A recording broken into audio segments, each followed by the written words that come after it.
Leitura da Epístola de São Paulo aos Tessalonicenses. Irmãos, damos sempre graças a Deus por todos vós, pedindo continuamente por vós nas nossas orações, lembrando-nos diante de Deus, que é nosso Pai, da obra da vossa fé e do vosso trabalho, da vossa caridade, da vossa constância, da vossa esperança em nosso Senhor Jesus Cristo. Porque sabemos, irmãos amados de Deus, que fostes escolhidos para participar dos benefícios da redenção, porque o nosso Evangelho não foi somente pregado com palavras, mas também com milagres e com a efusão do Espírito Santo e numa grande plenitude. Bem sabeis como nos ouvimos entre vós por amor de vós. E vós que vos fizestes imitadores nossos e do Senhor, recebendo o Evangelho no meio de muita tribulação, com a alegria do Espírito Santo, de tal modo que vos tornastes modelo para todos os crentes na Macedônia e na Acaia.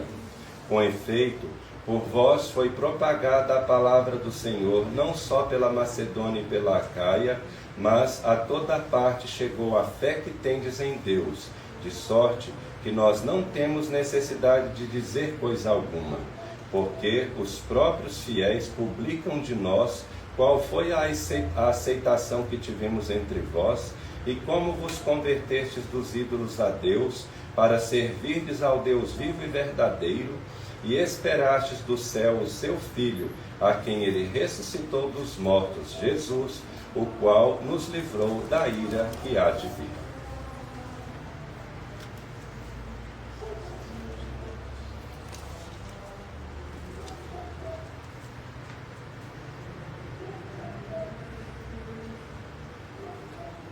Evangelho segundo São Mateus. Naquele tempo, Jesus disse à multidão essa parábola: o reino dos céus é semelhante a um grão de mostarda que um homem tomou e semeou no seu tempo, o qual é, na verdade, a mais pequena de todas as sementes, mas, depois de ter crescido, é maior que todas as hortaliças, e faz-se arbusto, de sorte que as aves do céu venham habitar em seus ramos. Disse-lhes ainda esta outra parábola: o reino dos céus é semelhante ao fermento que uma mulher toma e mistura em 3 medidas de farinha, até a massa ficar toda fermentada.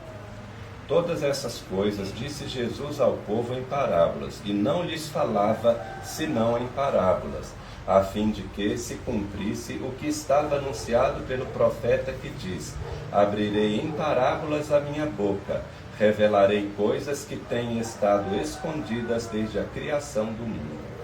Ave Maria, cheia de graça, o Senhor é convosco, bendita sois vós entre as mulheres, e bendito é o fruto do vosso ventre, Jesus. Santa Maria, Mãe de Deus, rogai por nós, pecadores, agora e na hora de nossa morte. Amém. Podem se assentar.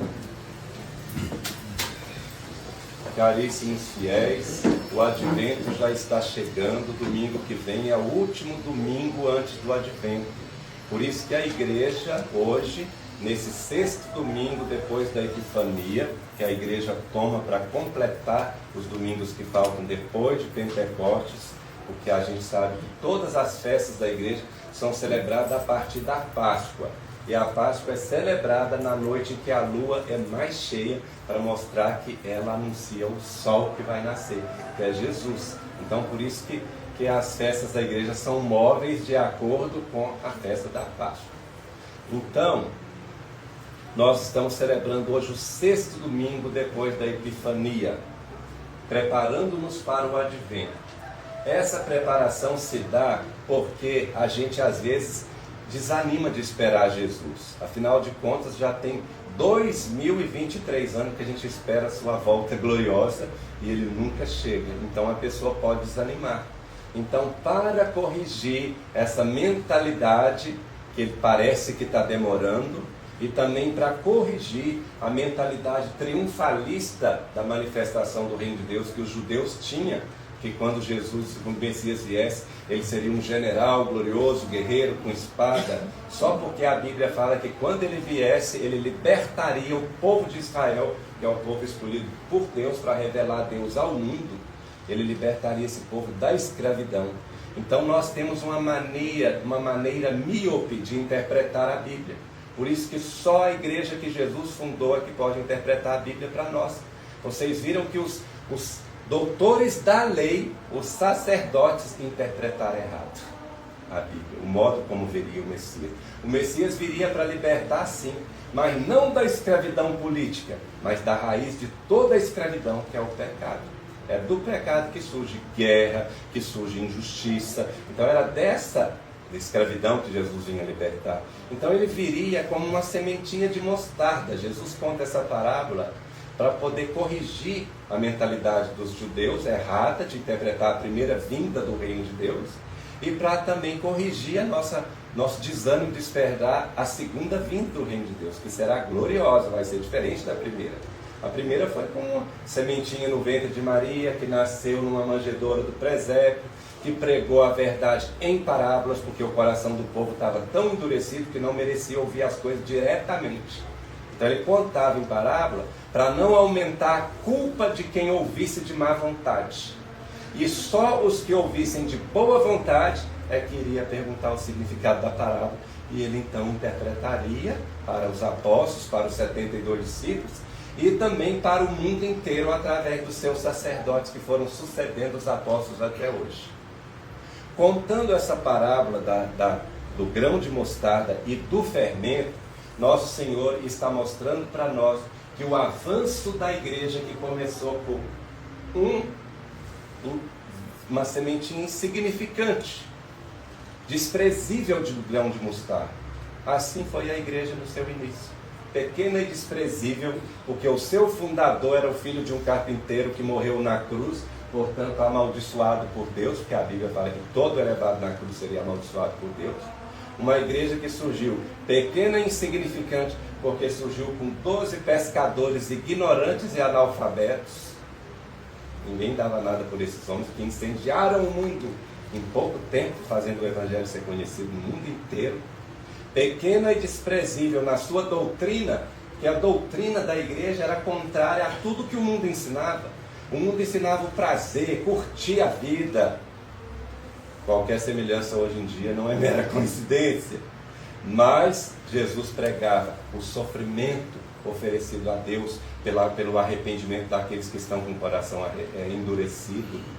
Nosso Senhor ensinava o amor que sofre pelo amado, de graça. Nosso Senhor ensinava o perdão aos inimigos. Essa era a doutrina que esses cristãos, esses pescadores ignorantes, iam ter que convencer o mundo a abraçar. Então, pequena e insignificante no seu começo, mas que cresce invisível, porque depois que o semeador lança a sementinha na terra, ele vai dormir, que aí já não é mais com ele. Era com ele antes, preparar o terreno, adubar, regar. Agora o crescimento é com Deus. Se ele mandar a chuva na hora certa, o sol na temperatura certa, vai dar um arbusto que é o maior de todos. Então assim foi o crescimento da igreja. Como aqueles 12 pescadores ignorantes corresponderam ao chamado de ir pelo mundo inteiro pregar o evangelho, tornando todos discípulos de Cristo, batizando-os em nome do Pai e do Filho e do Espírito Santo. Eles obedeceram de tal maneira, eles ouviram a palavra com tanta boa vontade, que aí Jesus conta uma outra parábola, que é a do fermento. Então a parábola do grão de mostarda mostra o avanço visível da igreja. E a parábola do fermento mostra o avanço invisível da igreja a partir do coração de quem acolhe a palavra de Deus. Quem acolhe a palavra de Deus com boa vontade, essa palavra, diz Hebreus capítulo 4, a palavra de Deus é viva, porque ela é uma pessoa, é o verbo de Deus que se encarnou, é Jesus, né? Então foi por ela que tudo foi criado. Deus disse, faça-se a luz, e a luz foi feita. Deus disse, faça-se o firmamento, e o firmamento foi feito. Então cada vez que Deus falava, é Jesus o verbo que era gerado, como foi gerado desde toda a eternidade, sem nunca parar, porque o Filho é gerado O Pai gera e o Espírito Santo procede do Pai pelo Filho. Então a diferença das três pessoas da Santíssima Trindade não é na natureza, porque os três pessoas é Deus, um só Deus, mas a diferença delas não é na pessoa, não é na natureza, é nas processões. Quer dizer, como que um surge?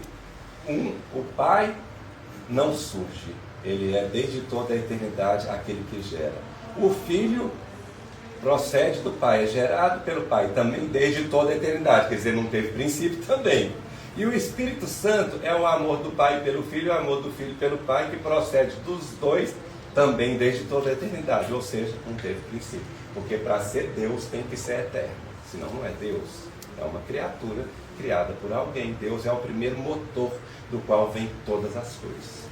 Então, a parábola do grão do fermento mostra que a pessoa que escuta a palavra de Deus com atenção e amor, porque a fé vem pelos ouvidos, essa palavra cai no coração e vai transformando assassinos em homens de amor, de bondade, de caridade. Vai transformando assassinos, perseguidores dos cristãos, como foi São Paulo, no maior evangelizador da história da igreja. Vai transformando um assassino como foram tantos santos, o próprio Santo Inácio de Loyola, que era soldado, que matava sem dó nem piedade, se converteu com a palavra de Deus. Ele adorava ler romance de guerra, ele gostava muito. Aí ele virou prisioneiro de guerra, foi colocado na cadeia e falou: escuta, não tem nenhum livro aí não, porque naquele tempo não tinha um WhatsApp, nem celular, nem nada, não tem nenhum livro aí pra gente ler não? Aí ele falou: tem uma Bíblia velha aqui, meio rasgada, empoeirada. Não tem outra coisa, serve, né? Ele não era cristão não. Aí ele lia, nossa, que coisa mais chata a leitura desse livro. Aí voltava a reler os livros de cavalaria que ele já tinha lido de novo. Aí ele percebeu que quando ele lia os romances de cavalaria, ele adorava, mas o que ficava era um vazio interior depois da leitura.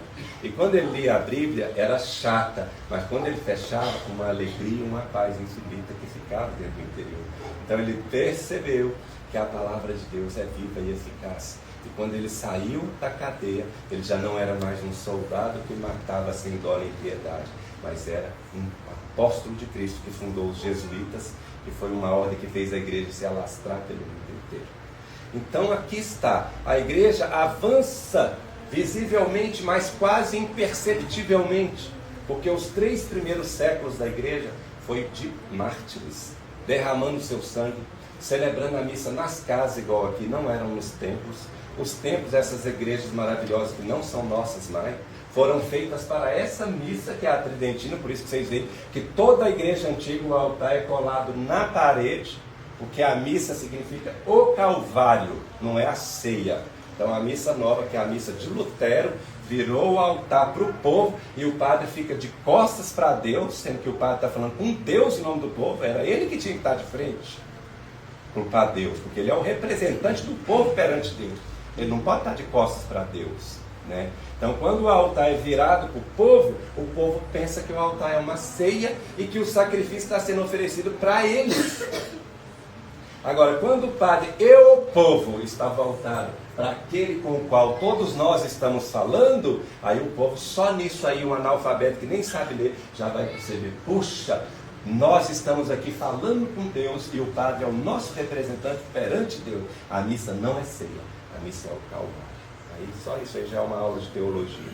Só isso aí já mostra que a missa é a expressão da fé católica inteira. Porque aqui no altar acontece a vida de Jesus inteira em cada missa, desde a encarnação até a sua morte e ressurreição e ascensão ao céu.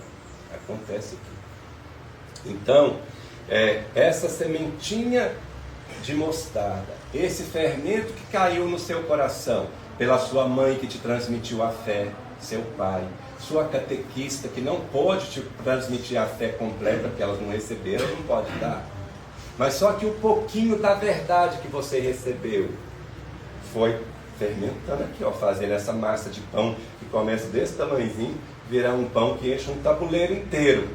E você hoje está aqui. Você está aqui não porque você veio da renovação carismática, porque Porque uma árvore má não pode dar bons frutos. E a renovação veio do protestantismo, que nasceu para protestar contra a igreja fundada por Jesus Cristo. Então a árvore má não pode dar bom fruto. Você está aqui por causa dos 10% de verdade que o diabo sempre semeia no meio de 90% de mentira. Só que esses 10% de verdade é a palavra de Deus e ela é eficaz. E Ezequiel capítulo 33:6 fala assim: buscar-me-eis e me achareis, quando me buscares de todo o coração. Então você está aqui porque você buscava a Deus de todo o coração. Lá na igreja invadida pela maçonaria, lá nessa seita maçônica que está ocupando a igreja católica, a estrutura oficial da igreja católica está ocupada por bispos e cardeais maçons, que fizeram o Papa Bento XVI renunciar, que talvez estejam obrigando o nosso Papa a entronizar o ídolo da Pátria Mama, que Deus mandou a pandemia como castigo, para mostrar que só Ele é Deus. Fechou todas as igrejas católicas durante 2 anos, não teve Semana Santa, não teve sacrifício oferecido para segurar o braço da justiça de Deus, que castiga para salvar, para corrigir. O que segura o braço de Deus no mundo é a missa tridentina, porque ela é o Calvário, que se atualiza no tempo. Porque Jesus deu uma ordem quando ele celebrou a primeira missa do mundo, na última ceia. Foi numa ceia que ele celebrou a missa. Mas ele mostrou que era numa ceia, mas não era uma ceia. Porque ele falou: tomai e comei, isto é o meu corpo que será entregue. Quer dizer, o que eu vou fazer no Calvário, eu estou entregando agora. Então isso aqui é o Calvário. Cuidado, não é ceia não, gente. Tomai e beber, isso é o meu sangue que será derramado. Quer dizer, o que eu vou fazer no Calvário, eu estou antecipando agora, para dar a condição de vocês renovarem isso, fazer isto em memória de mim. Porque se não fosse numa ceia que ele instituiu a renovação do Calvário, nós não ia dar conta de morrer na cruz por ele. Morrer por ele até o fim do mundo, porque a gente só morre uma vez, só ele que é eterno. Morre e ressuscita quantas vezes quer. Morre misticamente no altar e ressuscita misticamente, mas se dá inteiro a nós na aparência de um pedaço de pão, que é o maior milagre que ele realizou neste mundo. É a transubstanciação. Transforma o que está na nossa frente, sem mudar a substância, que é o que faz com que uma coisa deixe de ser o que ela é para ser outra. Então ele retira a substância do pão, os acidentes do pão permanecem no pão, que é cheiro, cor, gosto, sabor, mas só que acidente só existe na substância. Ele retira a substância, os acidentes ficam suspensos no ar, e ele fica presente no pão, e os acidentes do pão grudam em Jesus. E aí você come, comunga, tem gosto de pão, tem cheiro de pão e cor de pão. Mas isto é o meu corpo, verdade? Olha que milagre que acontece aqui. Não é uma ceia, é a renovação do Calvário. Então, essa missa celebrada que começou nas catacumbas e vai ter que voltar a ser nas catacumbas, Nossa Senhora está em La Salette, que a igreja, antes de Jesus voltar na glória, vai ter que ser como foi nos 3 primeiros séculos: perseguida, sem igrejas maravilhosas, celebrando nas casas, nas garagens. Por quê? Porque vamos ser perseguidos pelos próprios inimigos de Jesus, que não estão mais fora da igreja, mas dentro dela.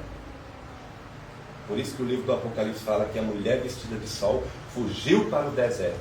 Essa mulher é Maria, que é a figura da igreja. Fugiu para o deserto porque nas catedrais não aceitam mais a fé verdadeira que nos faz católicos. Então, nós voltamos a ser esse grãozinho de mostarda novamente. Nós somos esse grãozinho de mostarda. Mas vocês já repararam, quando eu comecei a celebrar a missa tridentina nessa capela, quantas pessoas tinham aqui, quantas pessoas tem hoje aqui? Nós já temos que construir outra capela. Não cabe mais. Se vier todo mundo que frequenta aqui num domingo só, não cabe. Nem na sala, nem naquele corredor. Mas é porque não vem todo mundo de uma vez só. Às vezes falta um, falta outro, aí vai cabendo. Mas a sementinha de mostarda está virando um arbusto. E o fermentinho que começou aqui com um pouquinho, já está fazendo crescer. Até que esta igreja das catacumbas seja reconhecida como a igreja verdadeira novamente.